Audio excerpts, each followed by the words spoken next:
రామాపురం గ్రామంలో రాఘవాచారి అనే వృద్ధ బ్రాహ్మణుడు నివసించేవాడు. అతడు చాలా పేదవాడు. భిక్షాటన చేస్తూ జీవించేవాడు. ఇవ్వాళ్లైనా కడుపు నిండా తింటానో లేదో.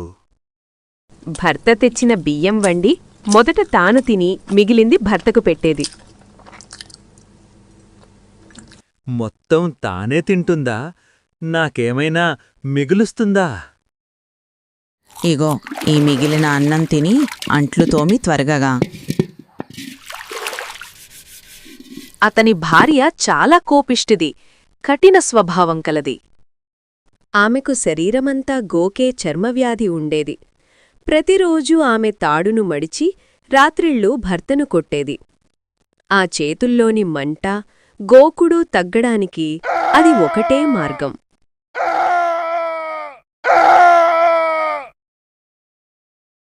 ఇలా రాఘవచారి భార్య దుర్వ్యవహారాలతో దుఃఖజీవితం గడిపేవాడు. ఒకసారి ఆ ఊరి ధనవంతుడు రాఘవాచారిని దూరపు గ్రామానికి పనిమీద పంపాడు. ఆ యాత్ర 10 రోజులు పట్టింది. ఇంతలో అతని భార్య 10,000 తాళ్లు సిద్ధంచేసి భర్త రాకకోసం ఎదురుచూసింది. కాని రాఘవచారి తిరిగి రాలేదు. ఆమె చేతుల్లో మంట భరించలేనంత పెరిగింది. ఇక ఓపిక నశించి ఒక రాత్రి ఆ పేనతాళ్లు తీసుకొని గ్రామం బయట ఉన్న పాత వటవృక్షం దగ్గరకు వెళ్ళింది. ఆ వృక్షాన్ని పదే పదే కొడుతూ ఒక్కొక్క తాడు తెగిపోయేంతవరకు దెబ్బలు కొట్టింది. అలా కొడితే ఆమె చేతుల్లోని మంట కొంత తగ్గింది. అయితే ఆ వటవృక్షంలో బ్రహ్మరాక్షసుడు నివసించేవాడు. వృక్షం మీద పడ్డ ప్రతీ దెబ్బ రాక్షసుడికి భరించలేని వేదనను కలిగించింది. బాధను భరించలేక రాక్షసుడు వృక్షం విడిచి గట్టిగా కేకలు వేసుకుంటూ బయటికొచ్చాడు. అప్పటికే రాఘవచారి పోయిన పని ముగించుకొని తిరిగి వస్తున్నాడు. అతన్ని చూసి బ్రహ్మరాక్షసుడు ఆపాడు. ఏవయ్యా, నీ పేరేమిటి? ఎక్కడివాడివి? రాఘవచారి భయంతో తన పేరు, గ్రామం అన్నీ చెప్పేశాడు. అప్పుడు రాక్షసుడన్నాడు, అదే రామపురం గ్రామంలో ఒక భయంకరమైన స్త్రీ నా వృక్షాన్ని పదే పదే కొట్టి నన్ను బాధించింది. నేను భరించలేక అక్కడి నుంచి పారిపోవలసి వచ్చింది. అలాంటి స్త్రీ ఉన్న గ్రామంలో నువ్వెలా బ్రతుకుతున్నావు? అంటూ రాఘవచారికి చెట్టును చూపించాడు. రాఘవచారి వణుకుతూ అన్నాడు, ప్రభూ, ఆ వృక్షాన్ని కొట్టింది వేరెవరో కాదు, నా భార్యే. ప్రతిరోజూ నన్నిలా కొడుతుంది. నా వెన్నుపైన గాయాల్ని చూడండి. రాక్షసుడికి రాఘవచారిపై జాలి కలిగింది. అయ్యో దరిద్ర బ్రాహ్మణ, ఇలాంటి స్త్రీతో ఎందుకుంటున్నావు? రోజూ దెబ్బలు తింటూ ఎలా భరిస్తున్నావు? సరే కాని నేనొక ఉపాయం చెబుతాను. దానితో నువ్వు ధనవంతుడివి కావచ్చు. అలాగే మళ్ళీ పెళ్లి చేసుకుని సంతోషంగా ఉండు. సామర్లకోట అనే రాజ్యంలో దివ్యదత్తుడు అనే రాజు ఉన్నాడు. అతనికి ఒకే ఒక్క కుమార్తె ఉంది. నేను ఆమెను ఆవహిస్తాను. నువ్వక్కడికి వెళ్ళి ఆమెను నేను రక్షిస్తాను అని సవాలు చెయ్యి.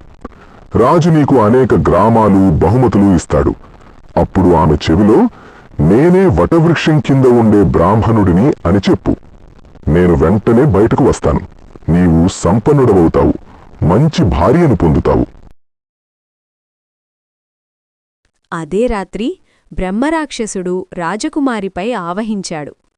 చాలా రోజుల వరకు ఆమె భోజనం మానేసి నిద్రలేకుండా క్రమంగా శవంలా క్షీణించింది.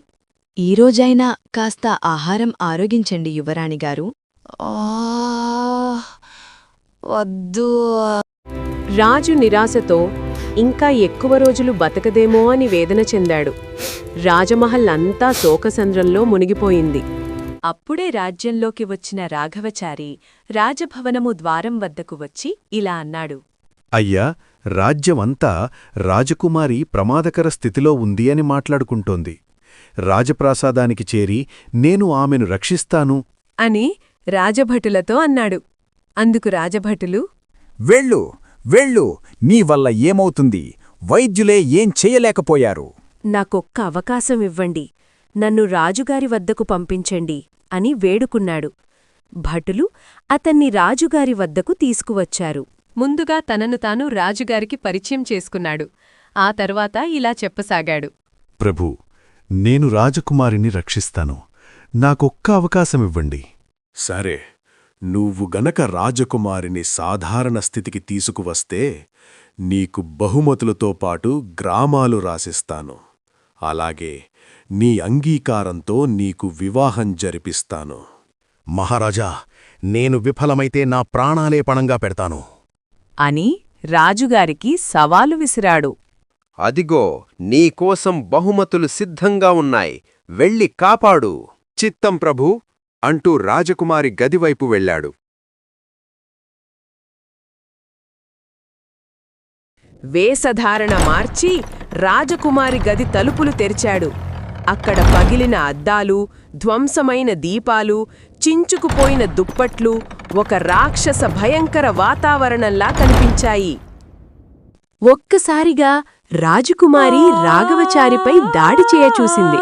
పిచ్చిపట్టినట్టుగా అరుస్తూ గదంతా తిరిగింది. రాఘవచారుని పైకి లేపి పడేసింది. ఎవరు నువ్వు? ఎందుకొచ్చావు? నేను వటవృక్షం కింద ఉన్న బ్రాహ్మణుడిని. నాకు రాజుగారు బహుమతులిచ్చాడు. నువ్వు రాజకుమారిని వదిలి వెళ్ళిపో. రాజకుమారిలోని బ్రహ్మరాక్షసుడు ఇలా అన్నాడు. అన్నీ నేను నీకోసం చేశాను. నీవు ధనవంతుడివయ్యావు. ఇప్పుడు ఒక మంచి స్త్రీని పెళ్లి చేసుకుని సుఖంగా జీవించు. నేను ఈ రాజకుమారిని విడిచి వెళతాను. మళ్ళీ వేరే రాజ్యంలోని యువరాణిని ఆవహిస్తాను. అక్కడికి రా.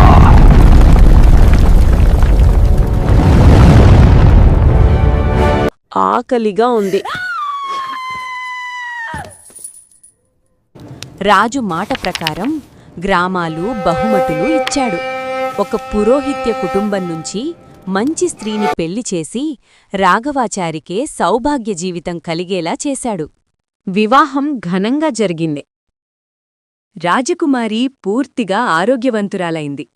రాజ్యమంతా ఉత్సాహంతో, శాంతితో నిండిపోయింది. రాజ్యం అంతా రాఘవాచారిని దేవుడులా కొనియాడింది. అలా కొన్ని రోజులు గడిచిపోయాయి. బ్రహ్మరాక్షసుడు మరో రాజ్యానికి, రత్నపురికి వెళ్లాడు. అక్కడి రాజు రాజేంద్రదత్తుడు అక్కడి రాజకుమారిపై తన దుష్టశక్తిని విసిరాడు. ఆ రాజకుమారి ఒక్కసారిగా అనారోగ్యానికి గురై ప్రతిరోజూ పిచ్చికేకలు వేస్తూ గదిని ధ్వంసం చేస్తూ ఉండేది. ఒక దూత రాజేంద్రదత్తుని వద్దకు వచ్చాడు. రాఘవచారి గురించి వివరించాడు. అప్పుడు రాజుగారు, మన దూతలను పంపించి ఆ బ్రాహ్మణుణ్ణి అతిథి మర్యాదలతో తీసుకురండి.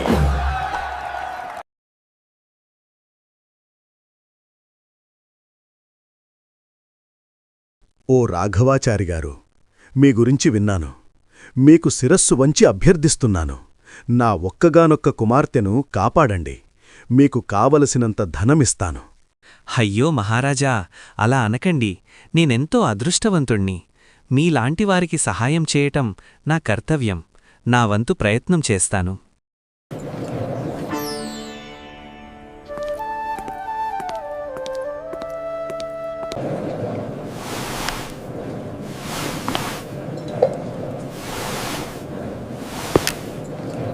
ఇదిగో రాక్షసుడా, నేను వటవృక్షం కింద బ్రాహ్మణుణ్ణి. నా మొదటి భార్యతో వచ్చాను. రాకుమారిని వదిలి వెళ్ళిపో. మొదటి భార్యతో వచ్చానని అబద్ధం చెప్పాడు రాఘవాచారి. బ్రాహ్మణుడి మొదటి భార్య అనే మాట వినగానే రాక్షసుడు ఒక్కసారిగా భయంతో అరిచాడు. వెళ్ళు, రాకుమారి దేహాన్ని విడిచి వెళ్ళు, లేదా నా భార్య తాళ్లతో నిన్ను దండిస్తుంది. భయంతో రాక్షసుడు భవనాన్ని విడిచి వెళ్ళిపోతాడు. అప్పుడు రాజకుమారి ఆరోగ్యవంతంగా ప్రశాంత రూపంలోకి వస్తుంది. రాజమాత ఆహారాన్నిస్తుంది. రాజమందిరం సంతోషంతో వెళ్లివిరుస్తుంది.